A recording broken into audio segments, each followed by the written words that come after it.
Somewhere behind the auction shed, a newborn cried thin, frantic, searching for something it had already lost. The sound cut through the crowd for half a second, then it was swallowed by laughter. This was the business of survival. Dressed up as civility, she had given birth less than a day ago. That much was obvious to anyone with eyes. Her body hadn't been allowed to finish what nature started. No rest, no recovery, no mercy. The men in front of her noticed only that she was upright. That meant she could still be sold. The auctioneer cleared his throat. Already irritated, delays cost money. He announced her age. He praised her constitution. He avoided mentioning the child entirely. The crowd leaned in, calculating some frown, not out of pity, but inconvenience. A woman in this state was a gamble, a liability, and yet bids began to float through the air. Numbers landed like stones. Each one reduced her to a figure that could be written, erased, and rewritten. She kept her gaze down, arms crossed, not in modesty, but instinct, protecting what little of herself remained. This wasn't her first sale. That was the cruelest part. She knew the rhythm, the pause, the false sympathy, the way men pretended not to enjoy the power they were exercising. But something was off this time. The murmurs shifted. The crowd's confidence wavered, not because of her, but because of who hadn't spoken yet. At the edge of the gathering stood a man untouched by the heat. His coat was immaculate, his posture relaxed. He watched without expression, as though this were a performance he had already seen and judged wanting. When his voice finally cut in, it didn't rise, it didn't need to. The number he named was absurd. Silence followed, not shock, but calculation breaking apart. Heads turned, whispers spread. Fast and nervous, everyone there knew the reputation tied to that voice, knew the estate approver, knew the stories that never made it into records. The auctioneer hesitated. That never happened. The woman looked up for the first time. Their eyes met. There was no kindness in his gaze, but there was focus. Ownership claimed before the gavel even fell. When he added one final condition to his offer, the air seemed to drain from the yard entirely. He didn't just want her, he wanted what had been taken from her. And in that moment, the farm's future tilted, though no one yet understood how violently. The gavel fell, but no one breathed. Ownership changed hands with a sound so ordinary it felt obscene. One strike of wood, and the woman was no longer standing in a public yard. She was already being imagined elsewhere, counted, reassigned, reduced again. The auctioneer forced a smile that didn't reach his eyes. He announced the sale as if announcing whether papers were signed quickly. Nervously, no one wanted to linger under the count's attention longer than necessary. Men who had laughed minutes earlier now avoided looking at him at all. The woman, now property, was told to step down. Her legs almost failed here. A handler reached out, rough and impatient, but the count raised one finger. The gesture was casual, absolute. The handler froze, then withdrew his hand like he'd been burned. That single motion did more than shouting ever could. Careful, the count said softly. She's an investment, not a kindness, a warning. They loaded her onto a carriage meant for cargo, not people. Straw on the floor, iron rings bolted into the wood. She was lowered, not helped. The door shut. Darkness swallowed her along with the stench of old sweat and rust as the carriage lurched forward. The cries she'd been holding back finally escaped, not loud, not dramatic. Just the sound of something tearing quietly inside a person who knows no one is coming. The road to the plantation stretched longer than it should have. Every bump sent fire through her body. She pressed her forehead to the wall, counting breaths, counting heartbeats, counting anything that wasn't pain. When the carriage finally stopped, the silence outside felt wrong. No shouting, no barking orders, no immediate inspection. The door opened. The count stood there alone, up close. He smelled of soap and clean linen. His eyes moved over her slowly, not hungrily, but clinically, like a man assessing damage to a structure he intended to keep standing. You will walk, he said, not a question. She did. Somehow the plantation unfolded around them in neat, deliberate lines, white columns, trim hedges, enslaved workers lowering their eyes the moment the count passed. Order everywhere. Too much order, the kind that only exists when cruelty is consistent. Whispers followed them like insects. They took her not to the quarters, but to a small detached building near the main house, a place meant for isolation for things that didn't fit neatly into systems inside. The Count gestured to a cot. "You will sit," he said. She obeyed. Shaking, he removed his gloves, carefully placed them on a table, every movement deliberate, measured. Then he spoke words she hadn't expected to hear, not because they were gentle, but because they were precise. "You will tell me the name of the man who owned you before today?" Her breath hitched. "Every name," he continued. "Every debt, every punishment you were forced to carry that wasn't yours."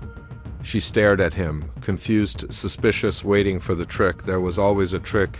"This is not mercy," he added, as if reading her thoughts. "This is accounting." And for the first time since the auction, fear shifted shape into something colder, something deeper, because whatever he was planning, it wasn't finished, it was just beginning. The Count didn't raise his voice, but the room tightened anyway. He pulled a chair close, not to sit comfortably, but to listen precisely. He placed a ledger on his knee, blank pages, clean margins, the kind of book that waited patiently to be filled with sins.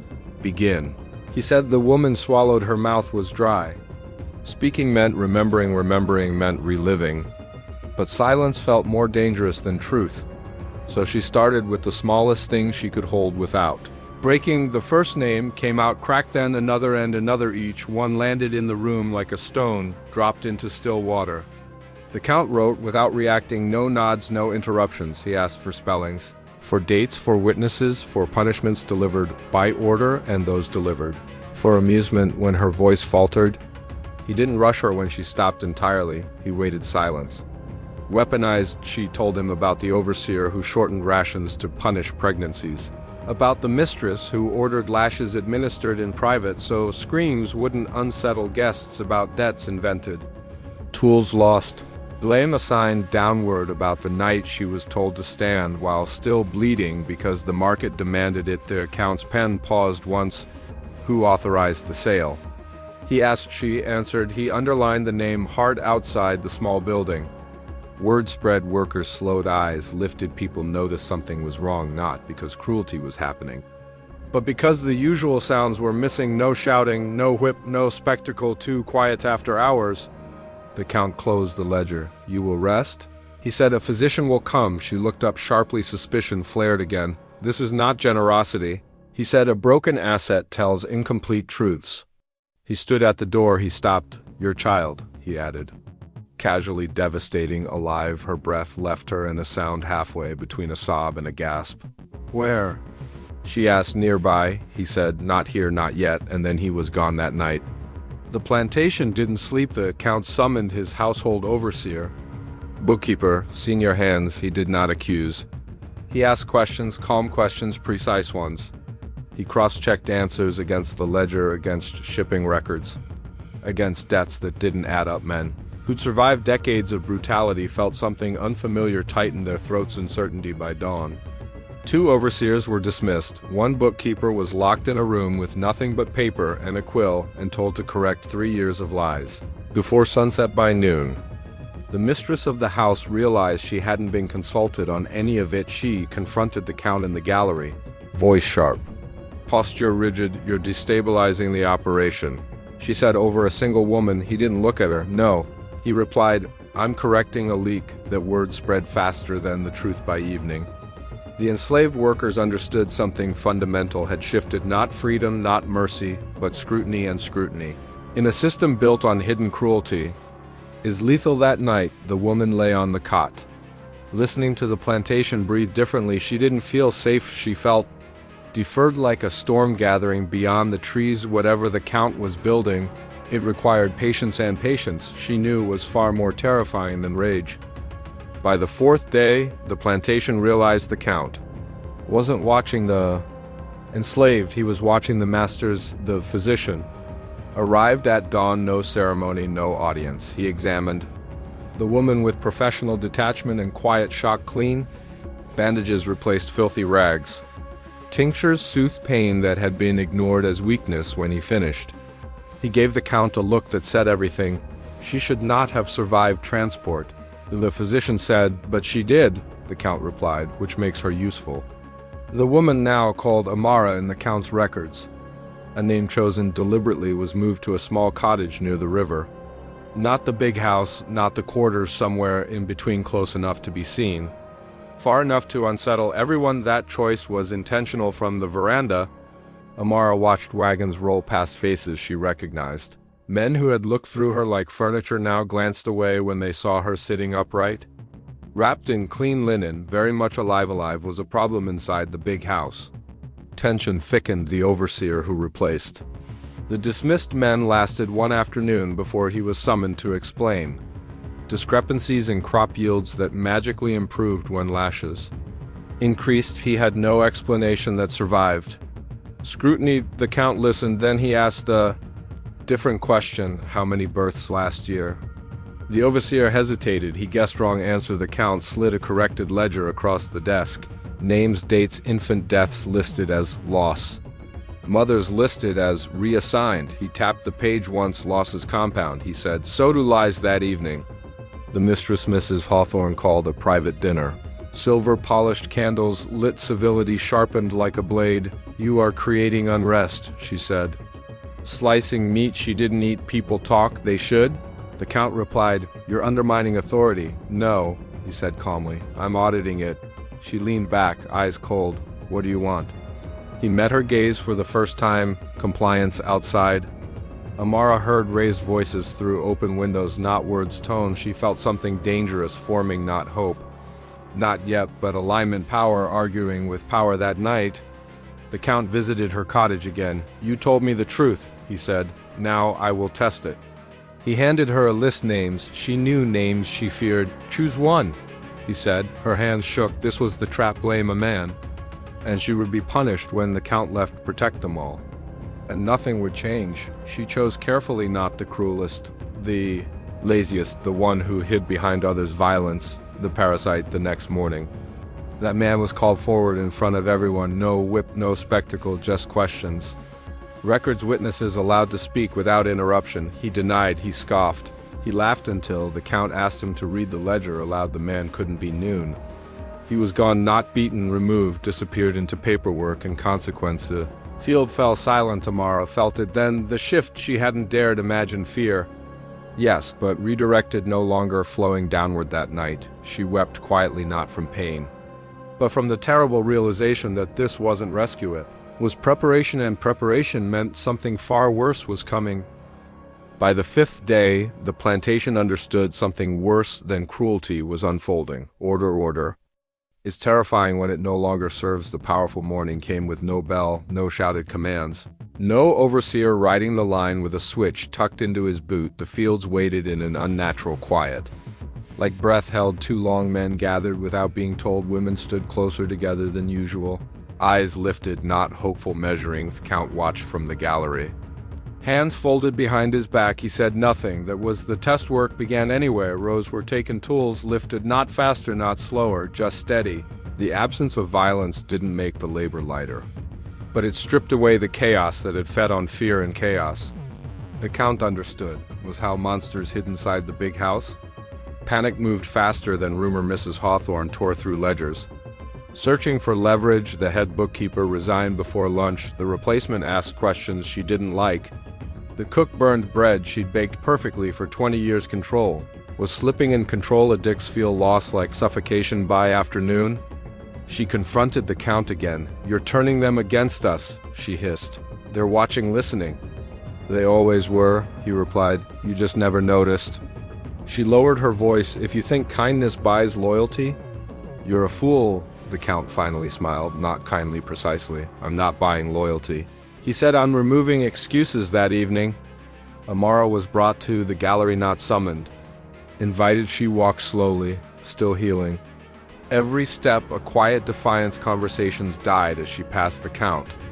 Addressed the yard. This woman was sold while still bleeding, he said. That was legal. Murmurs rippled. So was what followed, he continued. Which is why legality is a poor substitute for justice. He turned to Amara. Tell them what happened after the auction. Her throat tightened. This was the moment. Everything balanced on silence would be safer. Silence had always kept her alive, but safety had never saved anyone else. They took my child, she said. Her voice carried, not because they needed her, because they could. No embellishment, no accusation, just fact. Faces changed. Some looked away, some clenched fists, some dangerously remembereth. Count raised a hand. You see? No rebellion, no riot, just truth that night. Punishment came not to the enslaved, but to the system that fed on their silence. 3 supervisors were dismissed, 2 accounts frozen. 1 inheritance questioned publicly, and 1 letter was sent upriver sealed. Official irrevocable. Amara saw it delivered. Who is it for? She asked quietly. The Count looked at her, then toward the river, where torchlight reflected like fractured stars. For people who believe this place belongs to them, he said, and for men who mistake ownership for immunity. She understood then this wasn't an act of mercy, it was a trap built from truth, and once it closed, no one, not even the Count, would be able to stop what followed. The letter reached the wrong hands first, and that was exactly the point. 3 days after it was sent, the river carried back more than barges and gossip. It carried men. They arrived just after dawn. 5 riders, clean boots, federal blue coats, faded by distance but not authority. They didn't announce themselves with shouting. They didn't need to. The plantation froze. Supervisors whispered.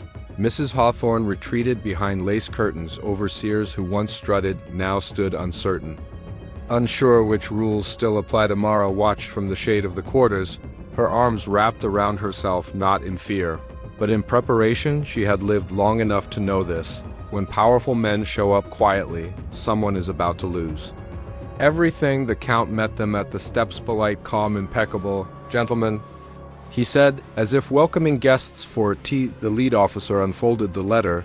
We received a report of irregular practices. Human property mishandled, assets misrepresented, inheritance disputes unresolved. Mrs. Hawthorne burst forward. This is outrageous. My husband is deceased. The officer interrupted, which complicates ownership. That word hung in the air. Ownership, it had always belonged to them, until it didn't. They began inspections, records, names, birth, sales, punishments logged and punishments omitted. The Count provided everything without resistance. Without common transparency is terrifying when you've built your power on shadows. By noon, the first order came down. All punishments suspended pending review. The overseer protested loudly. He was escorted off the land before he finished his sentence. That was when the shift became visible, not rebellion, recognition. Men straightened their backs, women lifted their eyes. The enslaved didn't cheer. They remembered too well how hope could be punished. But something unmistakable moved through them. Attention were being seen. Amara was called forward. Her heart pounded, but she stepped out anyway. She had learned something new. Fear loses its grip when it's no longer alone. The officer asked gently, do you wish to speak? She looked at the Count. He nodded once. Yes, she said. She didn't plead. She didn't cry. She told them what had been done, what had been taken, what had been normalized until it felt invisible. Every sentence tightened the room. When she finished, the officer closed his book slowly. This will require hearings, he said, and testimony. Mrs. Hawthorne laughed, sharp, brittle. You think words will undo generations? The Count finally turned to her. No, he said, but records will. That afternoon, the second order arrived. Temporary trusteeship. The plantation was no longer hers. Power didn't collapse loudly. It thinned like ice cracking under steady weight. That night, Amara stood by the river where the letter had traveled. What happens now?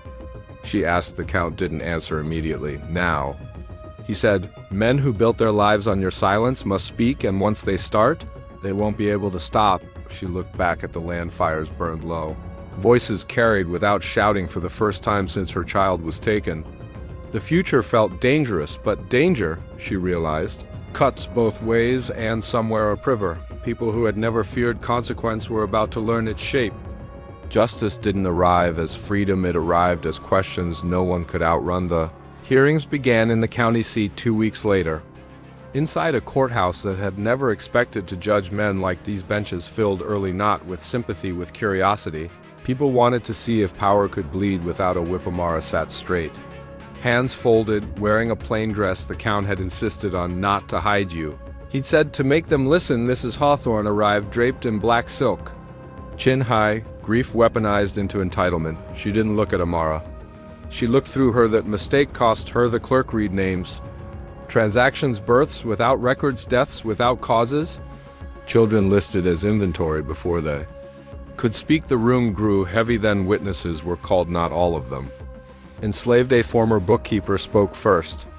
He'd been dismissed years earlier for asking about discrepancies. His voice shook as he confirmed what Amara had described: falsified ages, erased injuries, losses explained away as illness. The judge leaned forward. Then Amara was called. The room stilled, not out of respect, but expectation. She stood. She didn't tell them everything. She told them enough about giving birth and being sold before the blood dried, about her child listed as separate asset, about punishment treated as maintenance. She didn't accuse, she described. That was worse. Mrs. Hawthorne finally snapped. This is theater. These people repeat whatever they're coached to say. The judge raised a hand. Madam, you will sit, Amara continued when she finished. There was no applause. There shouldn't have been. The silence was judgment enough. The count was last. He presented documents.